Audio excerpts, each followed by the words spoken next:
Benny adjusted his translator chip as he stepped into the Grand Archive of the Galactic Academy. The crystalline halls hummed with the energy of 1,000 civilizations, their knowledge compressed into streams of light that danced across the walls. He had traveled 3 solar cycles from his homeworld of Kepler 442b to reach this place, and today marked his first day as a research intern. "Nervous?" asked Elsa, a senior archivist who had been assigned as his mentor. She was human, one of the newer species to join the Galactic Consortium.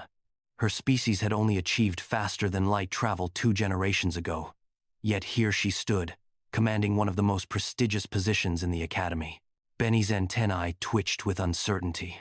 "A little," he admitted, his voice translating into standard galactic through the chip.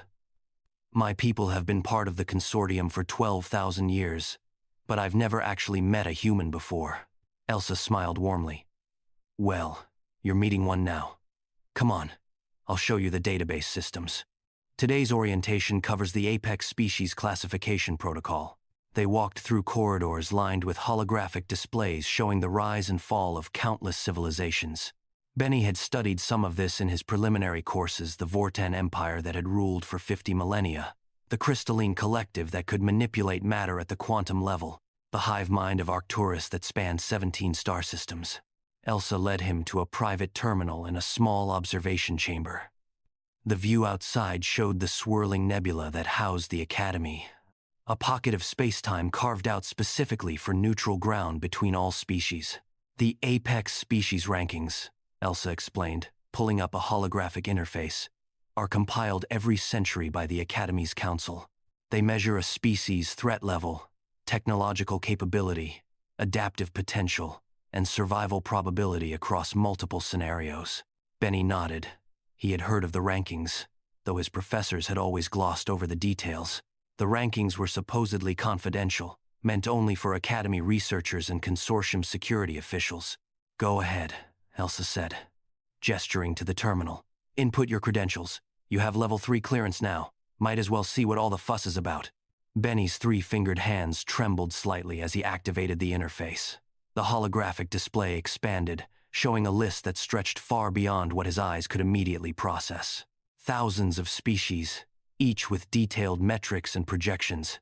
He started scrolling from the bottom, as was customary, a reminder of humility, to see where one's species ranked among the cosmos. At rank 10,847 were the Maluvians, peaceful traders whose civilization had existed for 3 million years but had never developed weapons beyond stun fields. At rank 8,234 were the Zentari, master geneticists who could reshape their own biology at will. At rank 5,012 were Benny's own people, the Keplerians, highly intelligent, diplomatic, with advanced biotechnology and a perfect record of peaceful expansion. He felt a swell of pride. Top 5,000 out of nearly 11,000 classified species. Not bad at all. But curiosity drove him onward. He scrolled faster, watching the rankings climb. The species in the top 1,000 were legendary, the ones that shaped galactic policy, that commanded respect and fear in equal measure. Rank 892. The Vortan Imperium, despite their empire's collapse, still possessed planet-killing weapons. Rank 543. The Silicon Collective, artificial intelligences that had evolved beyond their organic creators.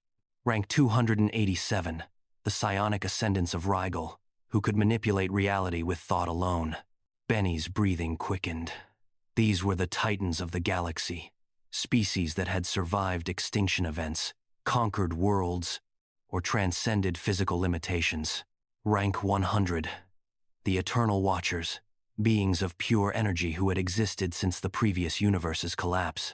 Rank 50, the Devourer Swarms, capable of consuming entire star systems for fuel. His hand hovered over the interface. Who could possibly rank higher?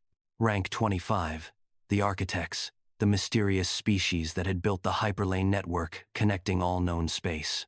Rank 10, the Chronolords, who had achieved limited time manipulation. Rank 5, the Singularity Cores, post-biological entities that existed across multiple dimensions simultaneously. Benny's hearts were pounding now. 4 ranks left. Who stood above these godlike beings? Rank 4, the Void Shepherds, who could survive, even thrive in the absolute nothingness between galaxies. Rank 3. The Transcendent. A species that had shed physical form entirely and existed as patterns in the fabric of space-time itself. Rank 2. The Precursors, the first intelligent species to have ever evolved, possessing technology indistinguishable from magic. Benny's finger trembled over the scroll command. One more. Just one species stood at the apex of all known civilization, all power, all potential. He scrolled. Rank 1. Homo sapiens, Hunan. Benny froze. His neural processors struggled to parse what he was seeing. This had to be an error, some kind of database corruption, or a cruel joke. He looked at Elsa, who was watching him with an expression of patient understanding. I don't understand.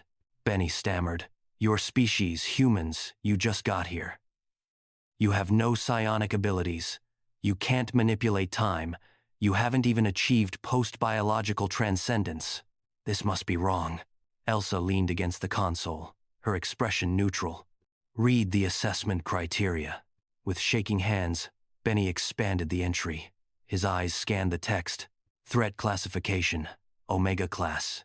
Adaptive potential, immeasurable.